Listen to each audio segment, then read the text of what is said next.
Andy Burnham's doing a great job as the Mayor of Manchester, but having an election for the Mayor of Manchester when it's not necessary would divert our resources away from the elections that we must have and that we must fight and win.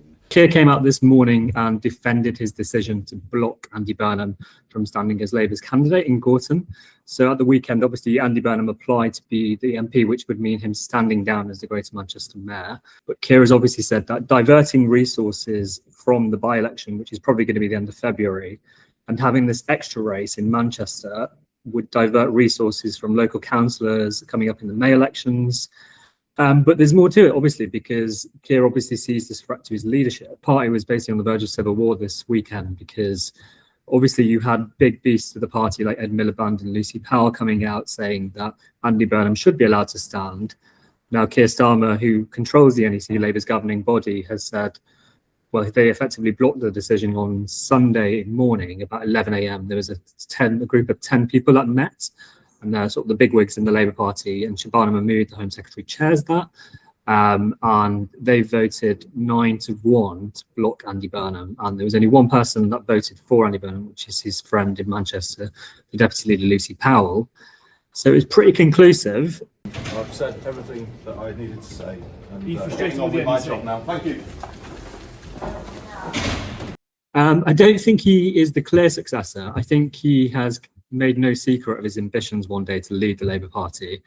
And obviously, Andy Burnham himself ran for the leadership in 2010 and 2015 on two separate occasions, and obviously was unsuccessful on both those. And I think it was in 2016, 2017, left Westminster and ran to be the Mayor of Greater Manchester, where he's genuinely seen to have done quite a decent job there, especially with the rollout of the B network, which is the sort of rolling back the privatisation of the transport network in Manchester.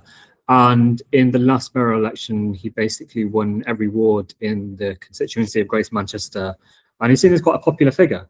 So his argument that he could take the fight to reform in this by-election, should he be selected as the MP, was what the case he put forward on Saturday. But that's where we are so far. Labour last won this constituency at the general election in Gorton with a majority vote share of over 50%. And Reform was in second place, but it was way behind in the sort of team figures.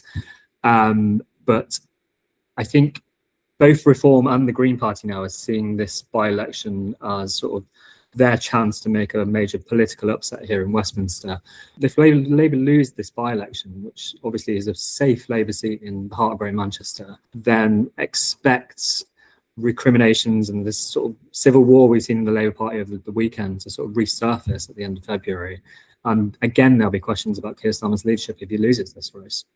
Well, it was kind of a lose-lose situation for him, because it was either you block Andy Burnham from running to be an MP and then potentially challenging your leadership down the line if the May elections, for example, are a complete disaster for the party, which many expect, or you sort of allow him to become an MP and then create these sort of feverish speculation of every time he makes a comment, whether it's a sort of hint for the Labour leadership or dig at Starmer. I mean, Andy Burnham did say himself, if he was selected as Labour's candidate, that he would have supported the Prime Minister.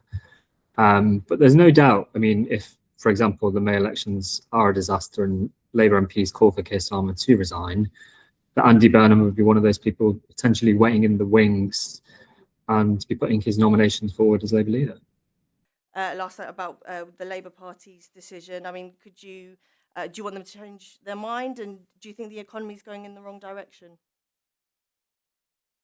Oh, I've said everything I think I'm going to say about that today. I'm very much focusing on my job, yeah, I think I'm just going to leave it there if that's okay. I'd rather just talk about what we're doing on technical education in Greater Manchester. So it's unlikely that the decision to block Andy Burnham is going to be reversed, because, I mean, given that the vote on Labour's NEC at the weekend was so decisive, it was 9-1.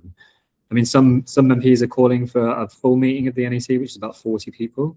But, I mean, Keir Starmer still has a majority on that. So if he is so clear in his opposition to Andy Burnham being blocked, and it's unlikely that that's going to be reversed, I think what could sort of shift the dial is if some loyalist MPs or cabinet ministers come out and say that Andy Burnham should be allowed to stand. But again, that appears unlikely at this stage. I mean, potentially you'll get people like Angela Rayner coming out, but so far she hasn't, and we'll remain to see what happens. I think one thing to probably say, unlike other by-elections in Westminster, where obviously the leadership can usually sort of dismiss them as a sort of product of midterm blues or being low in the polls, I think this time round, given Keir Starmer's personal involvement in blocking Andy Burnham running in this contest, he really has to own whether this is a victory or defeat.